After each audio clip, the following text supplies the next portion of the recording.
Good morning. Welcome to the Unitarian Universalist Congregation of Atlanta. So glad you are here. Happy New Year. So, we do not share a creed or a holy book here at UUCA, but we do share a hymnal. And the first song in our hymnal is this one, May Nothing Evil Cross This Door. Please rise in body or in spirit. May nothing evil cross this door, and may ill fortune never pry about these windows. May the roar and rain go by. By faith made strong, the rafters will withstand the battering of the storm. This heart, though all the earth go chill, will keep you warm. Peace shall walk softly through these rooms, touching our lips with holy wine, till every casual corner blooms into a shrine. With laughter drown the raucous shout, and though these sheltering walls are thin, may they be strong to keep hate out and hold love in.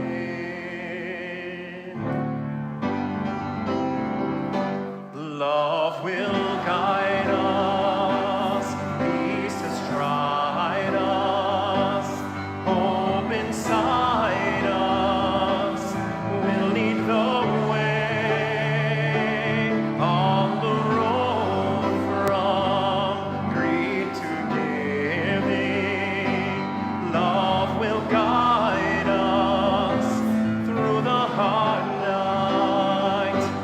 If you cannot sing like angels, if you cannot speak before thousands, you can give from deep within you. You can change the world with your love. Love will guide us, peace has tried us, hope inside us will lead the way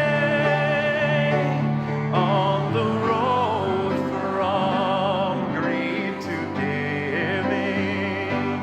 Love will guide us through the hard night. It's a good way to start the year. Good morning and welcome. I'm Dana Taylor, a lay minister here at the Unitarian Universalist Congregation of Atlanta, where we are transforming lives through courageous action and soulful connection. At UUCA, we love beyond belief. We welcome you to this house of hope, just as you are, because of who you love, because of your complexion and race, because of your advanced age or your youth, because of your gender identity and cultural expression. We cherish and celebrate you. As Unitarian Universalists, we believe each person has a trustworthy relationship with the divine in whatever form and name resonates with them. As the wise sage Belinda Carlisle once said, "Ooh, heaven is a place on earth." And here we strive to build that place together, a community where we are all seen, honored, and welcomed into a safe, diverse, and loving space. If you've been waiting for the right time to do the inner work of your spirit, that time is now. Here at UUCA, there are so many different ways to connect and grow and serve, from small group ministries that deepen relationships and spiritual practices to justice ministries addressing immigration, mass incarceration, climate resilience, and more. There is a place for everyone. Parents can join the Village Parenting Group at 10 a.m., and we offer adult religious education most Sundays at the same time. Whatever your path, we're here to support you. Today's service looks a little different than planned. Reverend Taryn Strauss, our senior minister, was scheduled to deliver a sermon on Epiphanies, but she is resting at home after coming down with a seasonal illness. We're sending our best wishes for a speedy recovery and look forward to hearing her reflection in the near future. We are so fortunate that Don Milton is stepping in this morning to share a perfect New Year's message with us. Delivered with grace and care on very short notice. His words will help us begin 2025 with reflection and inspiration. Thank you, Don. After the service today, I encourage you to visit the newly opened Phoenix Library on the second floor of the Education Wing. This fantastic space includes collections for all ages and interests, from nursery to adult, and offers both in-person browsing and an online catalog. Today's grand opening is a celebration of this wonderful resource, and we hope to see you there. And now I would like to invite Diane Gornell, who led the organization and indexing of the Phoenix Library, to light our chalice this morning.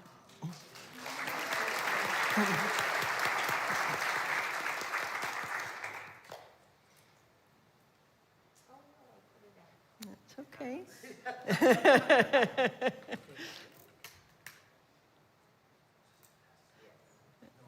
Yeah, we can skip that step.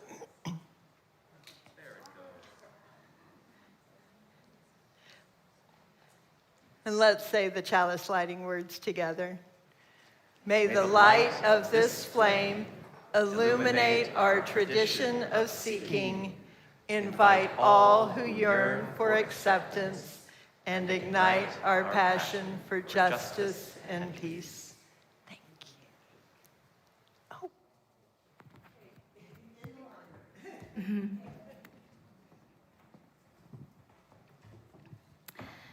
Our story this morning is The Three Questions, based on a story by Leo Tolstoy, written and illustrated by John J. Muth.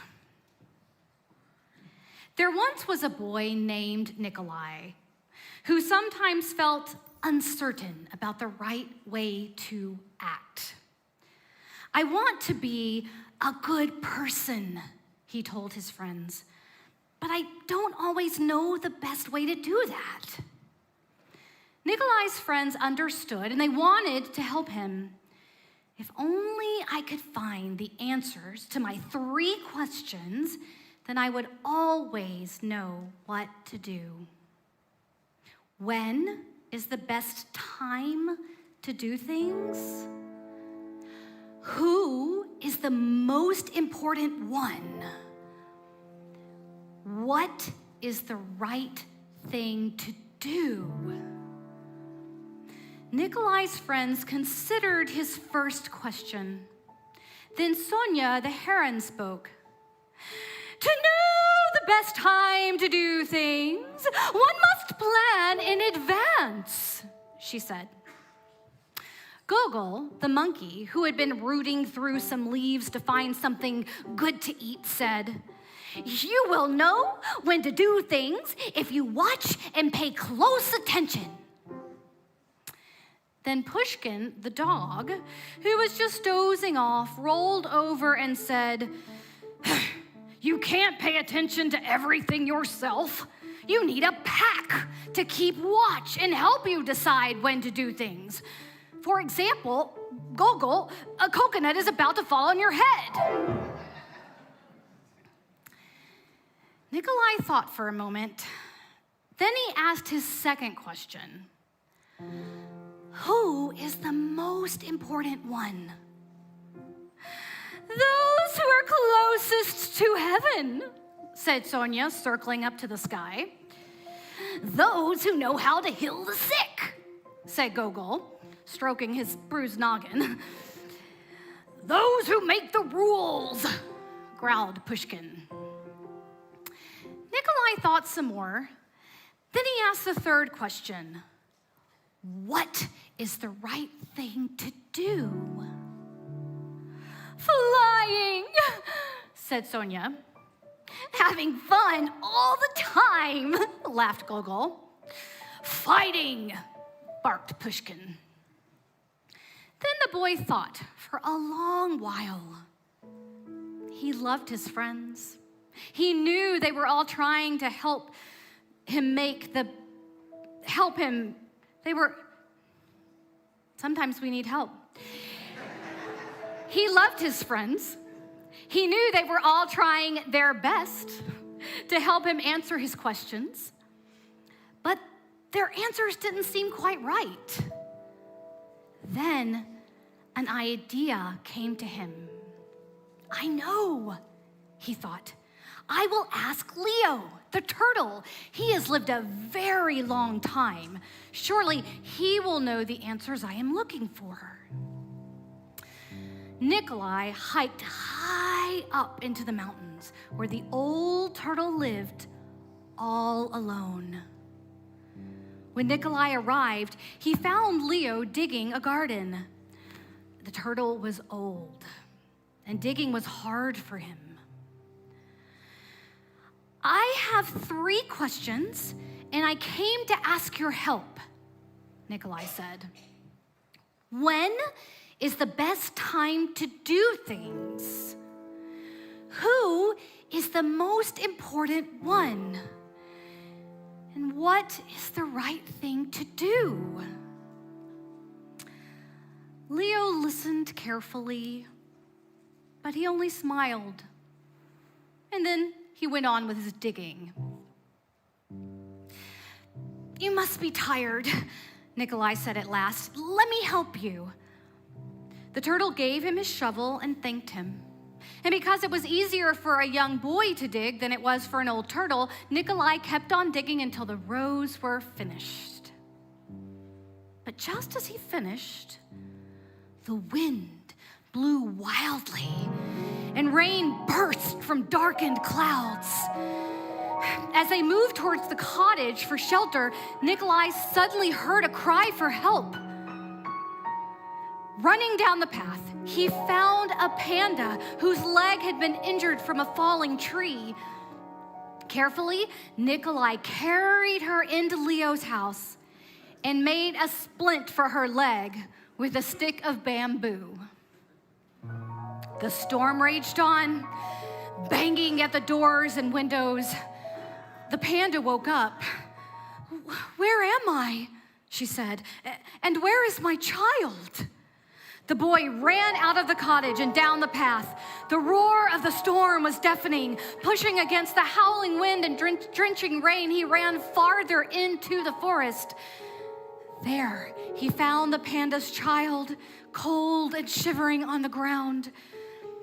The little panda was wet and scared, but alive. Nikolai carried her inside and made her warm and dry. Then he laid her in her mother's arms. Leo smiled when he saw what the boy had done. The next morning, the sun was warm, birds sang, and all was well with the world. The panda's leg was healing nicely, and she thanked Nikolai for saving her and her baby from the storm. At that moment, Sonia, Gogol, and Pushkin arrived to make sure everyone was all right. Nikolai felt great peace within himself. He had wonderful friends. He had saved the panda and her child, but he also felt disappointed. He still had not found the answers to his 3 questions. So he asked Leo one more time. The old turtle looked at the boy. "But your questions have been answered," he said. "They have?" asked the boy. "Yesterday, if you had not stayed to help me dig my garden, you wouldn't have heard the panda's cries for help in the storm. Therefore, the most important time was the time you spent digging the garden. The most important one at that moment was me, and the most important thing to do was to help me with my garden. Later, when you found the injured panda, the most important time was the time you spent mending her leg and saving her child. The most important ones were the panda and her baby, and the most important thing to do was to take care of them and make them safe. Remember then that there is only one important time, and that time is now. The most important one is always the one you are with. And the most important thing is to do good for the one who is standing at your side. For these, my dear boy, are the answers to what is most important in this world. This is why we are here. Amen.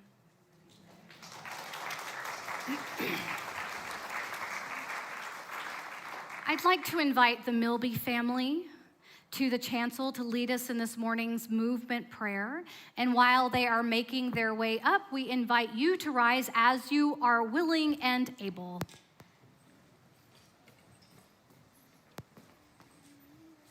You want to stand here? We're going to stand back a little bit, okay? Oh, one second. We got to get everybody ready. Spencer is on it. Okay, here we go. First, we bow to honor the Spirit of life. We lift our arms and embrace the gifts of Spirit.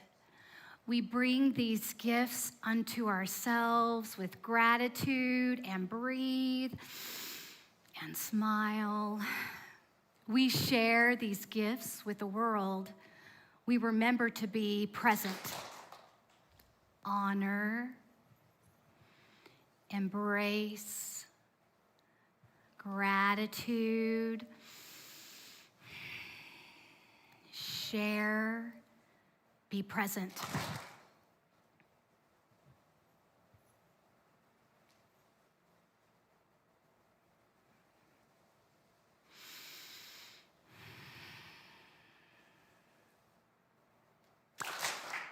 Blessed be. Amen. Thank you. At this time, we'd like to invite our children 3rd grade and under to exit and join preschool or their creative workshop for this morning. And please know that the location for these is just down the hall on the 1st floor. And as our children recess, please take this opportunity to greet your neighbor, especially someone you haven't met.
You don't want me singing in your choir. Everybody will be watching me, wondering why I'm there. My brain just doesn't work like that. I just can't take the disappointment. There's a river flowing in my soul. There's a river flowing in my soul, and it's telling me that I'm somebody. There's a river flowing in my soul.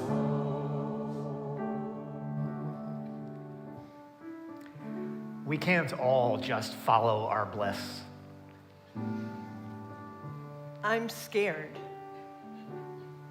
Nobody in my family is athletic. I'll make too many mistakes. There's a river flowing in my mind. There's a river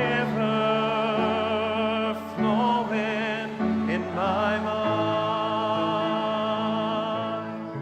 and it's telling me that I'm somebody. There's a river flowing in my mind.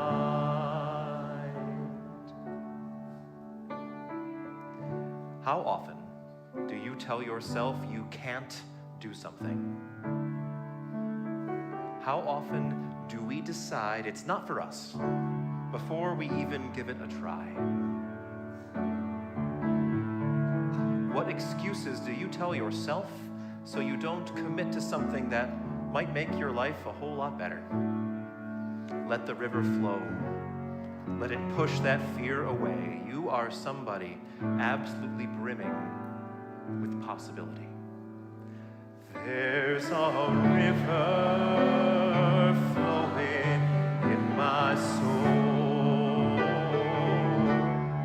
There's a river flowing in my soul, and it's telling me that I'm somebody. There's a river flowing. There's a river flowing. There's a river flowing in my soul.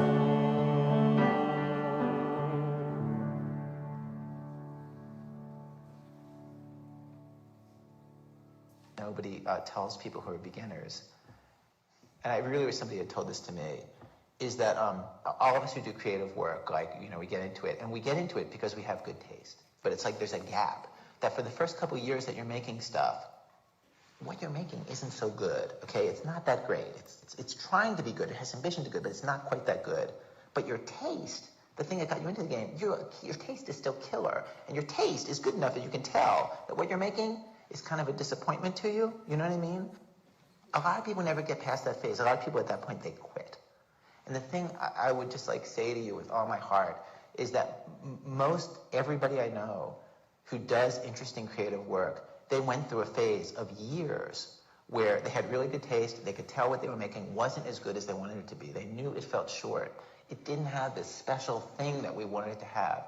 And the thing I would say to you is everybody goes through that. And for you to go through it, if you're going through it right now, if you're just getting out of that phase, you got to know it's totally normal. And the most important possible thing you could do is do a lot of work. Do a huge volume of work. Put yourself on a deadline so that every week or every month you know you're going to finish one story. Because it's only by actually going through a volume of work that you're actually going to catch up and close that gap. And the work you're making will be as good as your ambitions. In my case, I took longer to figure out how to do this than anybody I've ever met. it takes a while. It's going to take you a while. It's normal to take a while, and you just have to fight your way through that. Okay?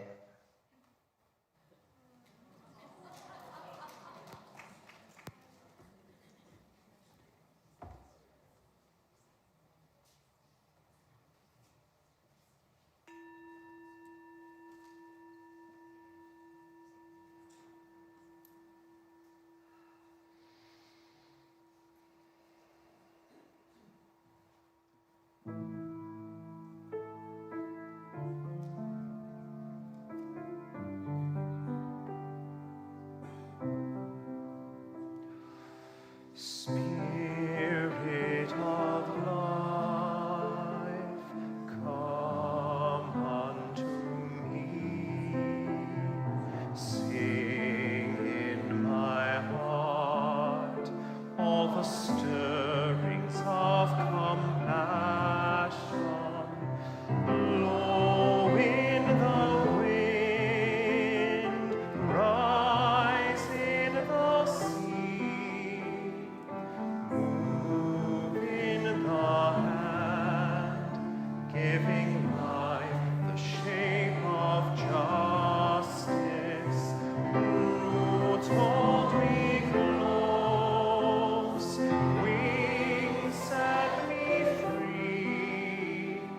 Spirit of life, come to me, come to me. Fuente de amor, ven hacia mí, y al corazón cántale compasión. Sopla volar, sube en la mar, hasta moldear la justicia de la vida. Arraigame, libérame, fuente de amor, ven a mí, ven a mí.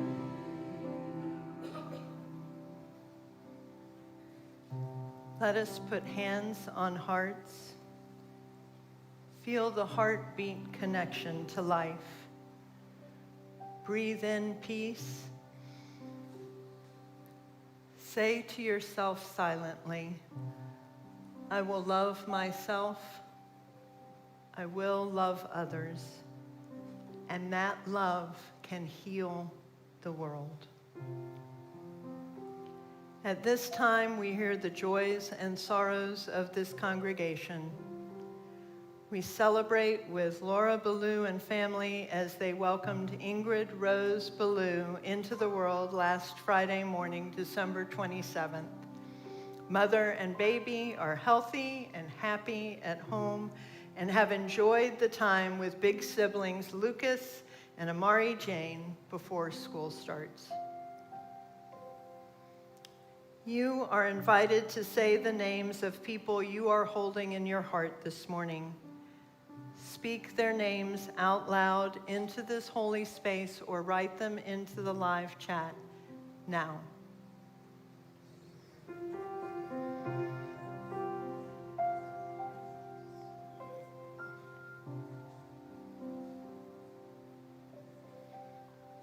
May all beings find connection. May all people find comfort. May all of us find ways to be more loving with one another. Spirit of life, love eternal, we rest in holy gratitude. We surrender to a mystery beyond ourselves, asking forgiveness for our mistakes. Those times we have been selfish or thoughtless, breathing in and out, we offer grace. We forgive ourselves and each other. We begin again in love.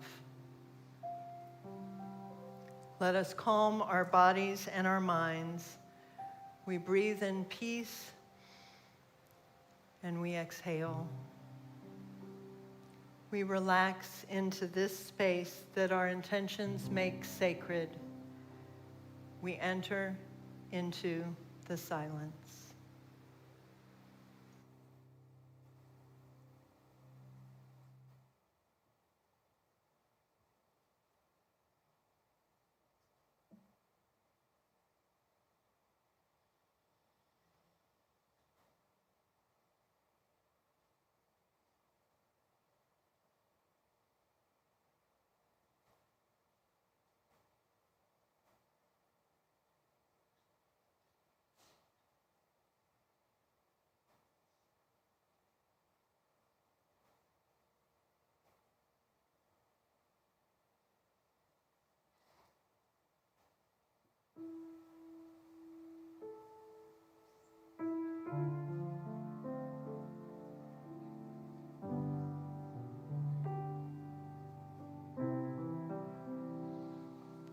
Spirit of life, come unto me. Sing in my heart all the stirrings of compassion. Blow in the wind, rise in the sea. Move in the hand, giving life the shape of justice. Roots hold me close, wings set me free. Spirit of life, come to me, come to me.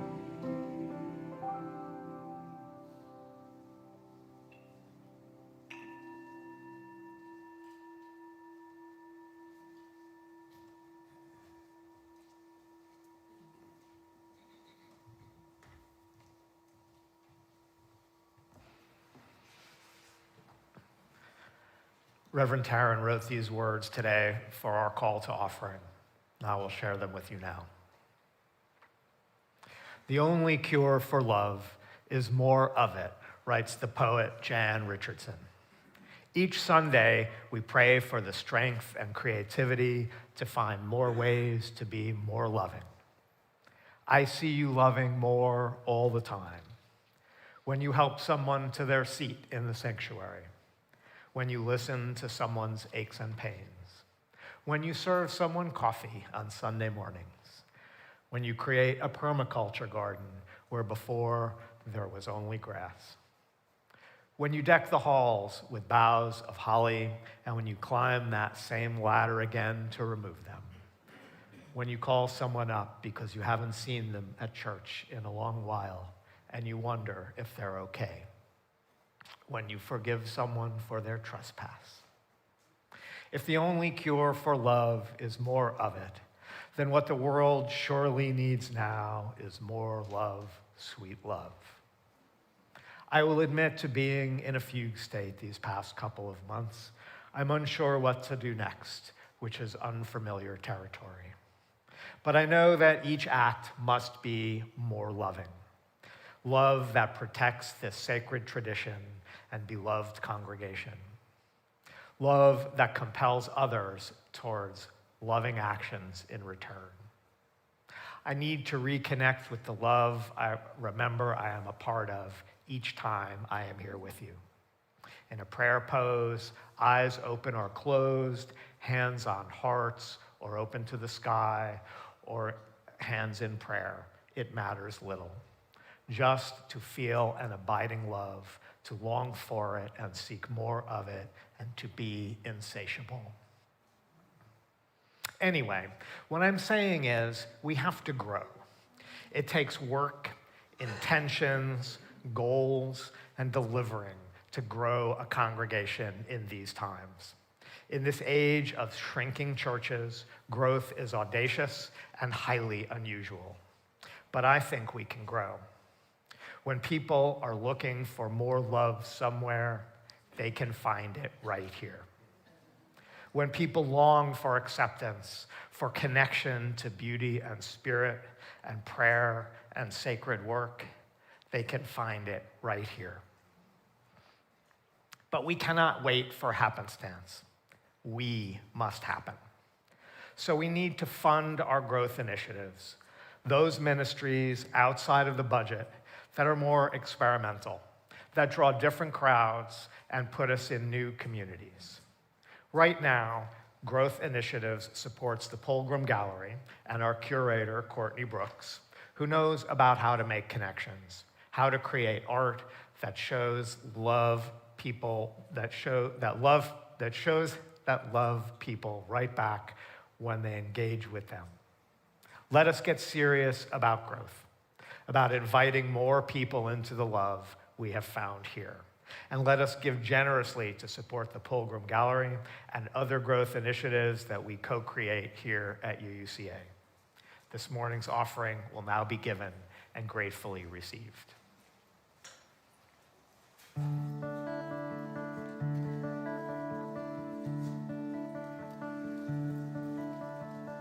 Should old acquaintance be forgot and never brought to mind? Should old acquaintance be forgot and old lang syne? For old lang syne, my dear, for old lang syne, we'll take a cup of kindness yet for old lang syne.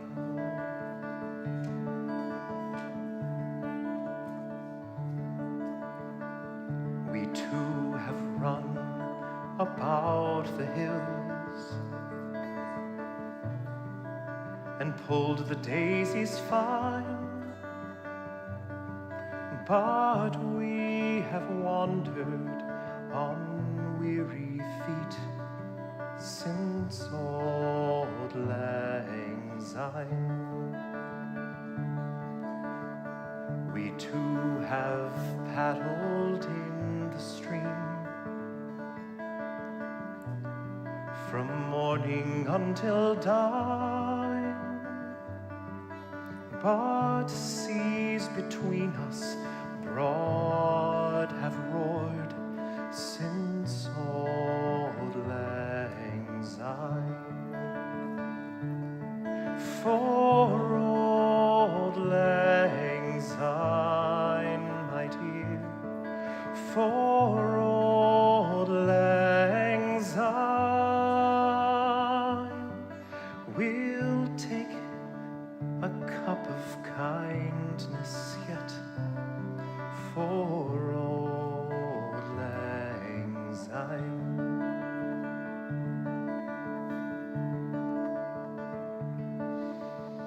So here's my hand, my trusty friend.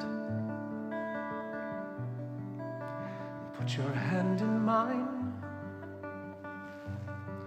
We'll take a deep draught of goodwill for old lang syne. For old lang syne, my dear, for old lang syne, we'll take a cup of kindness yet for old lang syne. For old lang syne, my dear, for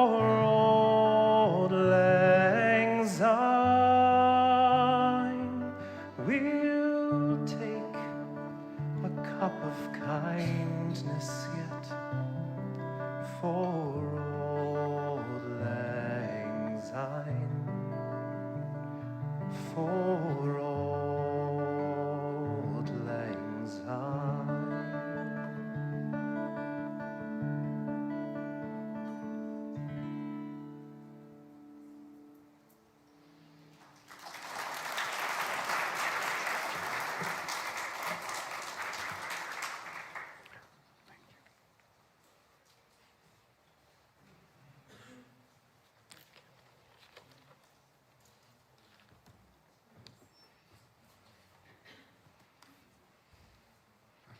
And now, if you'll please join me in the dedication of the offering.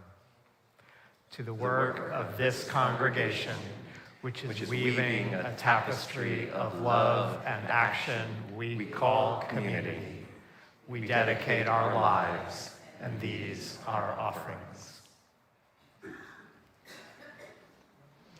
Sending lots of love to Taryn and the whole Strauss-Richards family as they get well from the seasonal bug. Huge thanks to Dana and Derek for jumping in this morning to be in the service. To Bryce, who went out and bought space heaters because the heat isn't working in this room right now, but it feels nice. It feels nice. I know, and to our whole multimedia team for. We made a lot of changes between 7:30 and 8:30 this morning. Lots of changes, and they made it all work. I'm really super grateful for you. This is a sermon I gave in January 6 years ago, but it's on a topic that's just super important to me. So I thought we'd just do it again on the short notice.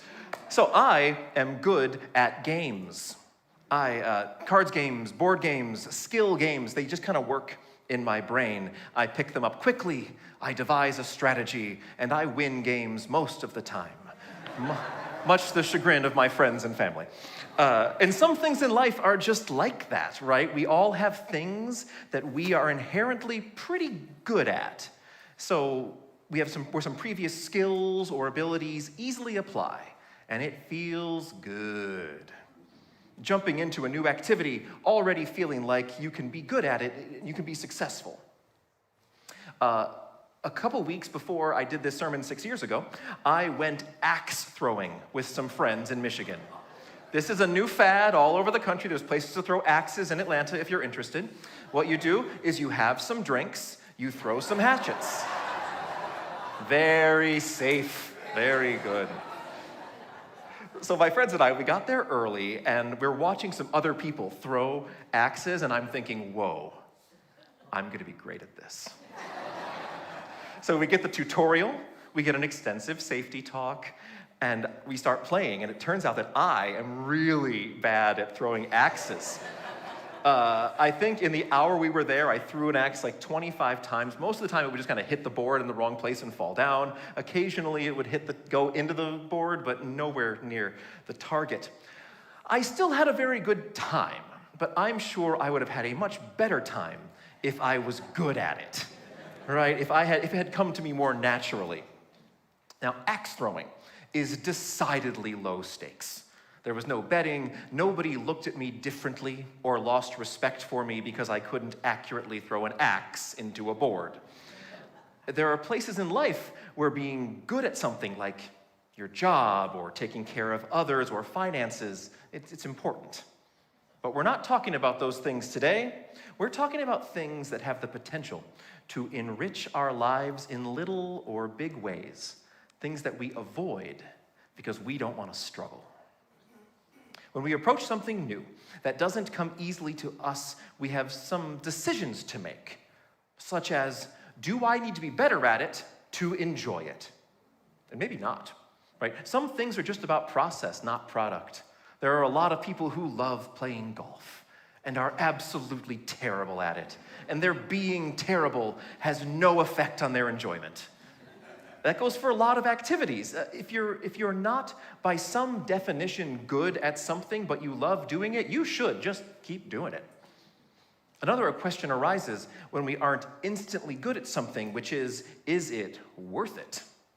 Will improving at this activity enrich my life, my community, or the world around me? For instance, I am terrible at golf.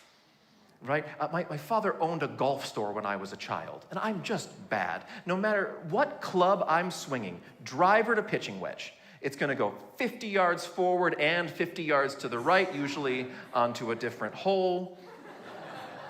But early in college, I had fun playing golf on occasion with my friends who were also bad at golf. But they decided to get better. They went to the driving range, they took some lessons, they started playing more regularly, and the time and expense it would have taken to improve my golf game just wasn't worth it to me. So I stopped. I don't golf. A decidedly different story. In college, I was the assistant conductor of an 80-voice collegiate choir, and one week, the director was away, and I got a full 2-hour rehearsal to myself. So I set up a camera, which is a normal thing to do when you do this for a living. And I thought the rehearsal went okay, but the next day I watched the video, and I realized that I was bad. My gestures, they were all over the place, my verbal directions weren't concise, and I wasn't making the choir better. I was bad at something, but this time it was really, really important to me. So I started a choir. I was 21 years old. I started a choir. I got 12 of my friends together. We did a concert of way too much music that was way too hard. And when I listen back to the recording, there are some really beautiful moments. And there are some really not beautiful moments. And there are even a couple of comically bad moments. But I was definitely a better musician and conductor at the end of the process. And process is the important word. I've studied with a lot of top-tier choral conductors in my life, but my most important teachers, without a doubt, have been the choir members here at UUCA. We have taught each other a great deal over the last 17 years. We have spent hundreds of hours making art over and over with varying degrees of success. We go through the fire together every single Wednesday night. Right? We pull out a new piece of music, and of course we're bad at the new piece of music the first time, but maybe the first few times, but we learn that piece together. On the journey, we build some long-term skills. It's a wonderful microcosm of being bad for a short while and then presenting a product to hundreds of people. Sometimes just a few days later. You're the people. I'm super pleased with how the choir sounds right now. We made some beautiful music in December, and I know it just continues to get better all the way through May every year. So like Ira Glass said in the really fast-talking video we watched earlier, sometimes you just need to keep creating, and great things happen. This is a short excerpt from the book Art and Fear, Observations on the Perils and Rewards of Art Making by David Bales and Ted Orion.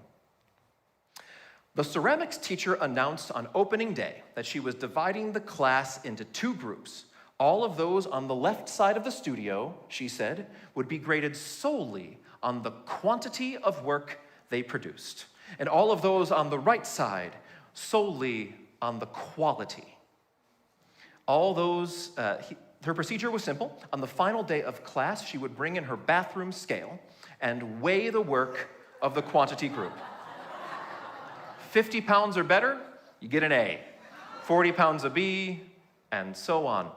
Those being graded on quality, however, only needed to produce 1 pot, albeit a perfect one, to get an A. Well, grading time came and the curious fact emerged. The works of the highest quality were produced by the quantity group. It seems that while the quality group was busily turning out, quantity group was busily turning out piles of work and in the process learning from their mistakes, the quality group had sat theorizing about perfection. And in the end had little more to show for their efforts and grandiose theories than a pile of dead clay. That's a burn. Anyway. So ends our reading. Sometimes, as you use us, we get stuck in theories. Also, sometimes we forget that even if the average level of intelligence in this room is shockingly high, and it is, we're going to make mistakes. Early in my career, I noticed that choirs, when they're sight reading new music, they sight read it quite sheepishly. Everyone was trying to avoid singing wrong notes, to avoid mistakes at all costs. And this is a recipe not only for like tight and unhealthy singing, but for fear and anxiety existing in your rehearsal space, and all rehearsal space has to be safe space. I've spent nearly 2 decades encouraging choirs to read boldly. Mistakes be damned. You just go for it. I feel like we all have, all of us, a kind of PTSD from school, right? From trying to avoid the red X, that on your math test, that lower score, the bad grade. In life, you're going to make mistakes, so you can stop avoiding them. Make mistakes with gusto, but then you can fix it. Benjamin Zander is a master educator, and he's the conductor of the Boston Philharmonic Orchestra. He says this: I recommend when you make a mistake, you go like this. How fascinating! You should try it with me. How fascinating! It's much better because it takes away the we feel when we make a mistake. We'll try that one too. You know it, right? Mistakes, naturally, they pull us down. They make us shrink. They make us want to hide or make faces, right? It feels much better to go, how fascinating, and move on, right? We're going to make mistakes anyway. We might as well be nice to ourselves in the process. There's an old Zimbabwean proverb. If you can walk, you can dance. If you can talk, you can sing. We can look past the ableism. People who can't walk can dance, and there are many people who can't talk but can sing, right? We can look past that and know that if you walk, you can dance. If you talk, you can sing is a great proverb. I love the depth. It says, stop overthinking it. Stop telling yourself what you can't do. Stop telling yourself what you can't do. I wrote it twice and I thought it was a typo, but I meant to say it twice. People tell me all the time, people make a point to tell me that they can't sing. It is a normal part of my life. Strangers who have seen me conduct will tell me in a grocery store, right? When people tell me they can't sing, they're just saying the wrong thing. What they mean is, I'm not good at singing yet. I'm not good at dancing yet. I'm not good at drawing, public speaking, math, gardening, axe throwing yet. Yet is a powerful word. It is a hopeful word. Maybe you aren't good at the thing. And maybe you don't want to be good at the thing, but it doesn't mean you can't do it. It just means you haven't gone through the struggle yet. One piece of being a welcoming community is being a place where people are allowed to make mistakes and still be loved. Allowed to be bad at something, to be in the struggle. We can change and grow and love each other through the process. And we have to love ourselves through the process part too. All children love to sing. All of them. It is only when they hear an adult say, I can't sing, that a kid starts to wonder, can I sing? Even worse is when a kid is singing and someone tells them to stop, that they shouldn't sing, that they are too loud or off key or can't carry a tune in a bucket. Someone kills that joy, that natural childlike expression, and I know that that has happened to many people in this room today. Many people. When people tell me, oh, you don't want me to sing in your choir, I don't laugh. I don't think it's a funny joke. I hear someone trying to laugh off trauma. Someone telling you shouldn't do something, especially something you really enjoy, is a traumatic experience that causes long-term hurt, long-term shame. One struggle for us as a group of progressive people is dealing with progress. The nature of being progressive is that the bar will always be moving. That's progress. The arc of the moral universe is always bending towards justice and inclusion, even in times like now where it doesn't feel that way. And we want that arc to keep on turning. We want the bar to move, even if sometimes we react poorly to change. My favorite Christmas carol, one that the choir sang at our Moravian Love Feast, is I Heard the Bells on Christmas Day. It's a setting of a poem by Henry Wadsworth Longfellow, and every verse ends with, peace on earth, goodwill to men. The choir has sung this song many times, and even though I was gently asked several times to change the text to goodwill to all, I didn't for several years. One musical reason is that it is easier for a choir to tune on an E vowel followed by an N than it is for a choir to tune on an A vowel followed by an L. You don't have to care about that, but I do. I care very much.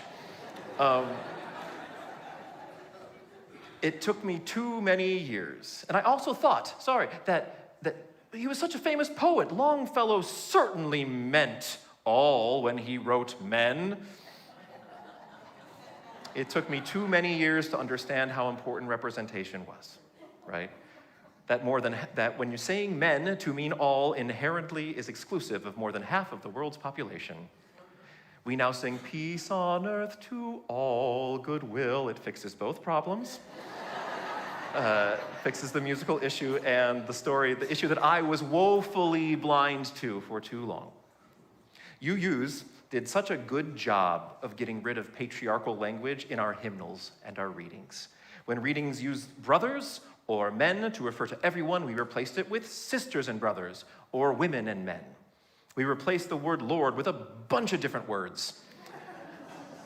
Sometimes, by changing the text, we took out so much of the poetic cadence and poetic beauty that the readings or songs are no longer that useful. Casualties in the quest for equality. Now, we're being asked to use even more inclusive language when we just got good at the last change. Progress. I still struggle with our hymn, We'll Build a Land. Come to the land where siblings and sages, which is what we've been singing for years, because sisters and brothers, that term carries some poetic weight, right? A certain poetic grandiosity that I really love. And because it's familiar, familiar is always easier. But sometimes we need to struggle with something for a while because it not only serves us, but our community and our world. Using gender non-binary language can be tricky. I gender neutralize God all the time. Using gender non-binary language can be tricky because most of us haven't been taught how to do it well. Yet. We use singular they and them all the time. Who's delivering the pizza? They are. We use singular are all the time. We say they are, not they is. I learned this from a non-binary friend of mine who helped me with my well-meaning ignorance. You see, intelligent, caring people will make mistakes. They will, and they will, and they will, and you will, and I will, and we will. And we will try to continue to change and be better because that is what progress asks of us. Being exclusive is easy. If everyone in the room believes the same thing, it's pretty easy not to offend each other. It's easy not to struggle, but we welcome differences here. We encourage them, and by that very nature, we're going to struggle and make mistakes and try to do better. How fascinating! We can actively support each other in the struggle instead of beating each other back. It's hard work, and we're going to be bad for a while, and then the target is going to move, and then we're going to be bad at it again, and we're going to struggle, and there's going to be frustration, and then we will grow. We will change and keep trying, and our lives and our community will be enriched. May we all have permission to be bad. May we always be kind to each other. May it be so. Please rise in body or in spirit. Let's sing.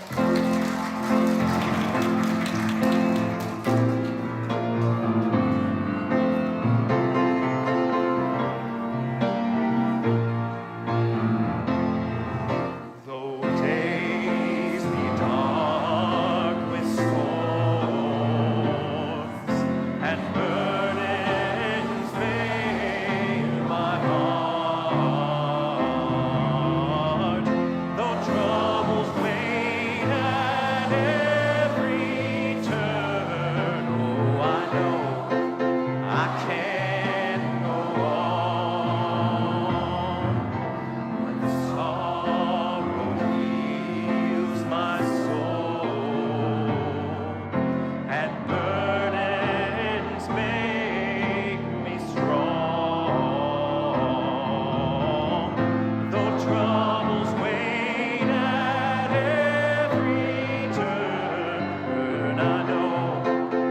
can go on. My sister in my heart, my brother in my song. Though troubles wait at every turn, I know that I can go on. Bring it down. And though the journey is long, the destination is near. Though troubles wait at every turn, oh, I know that I can go on.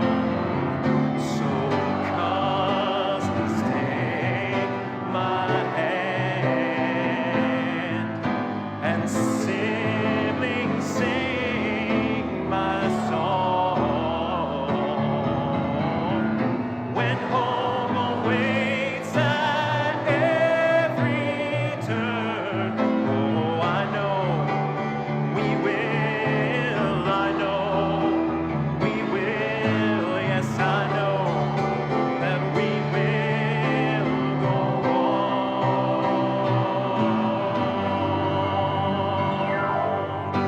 on. Go in peace, everybody. See you next week.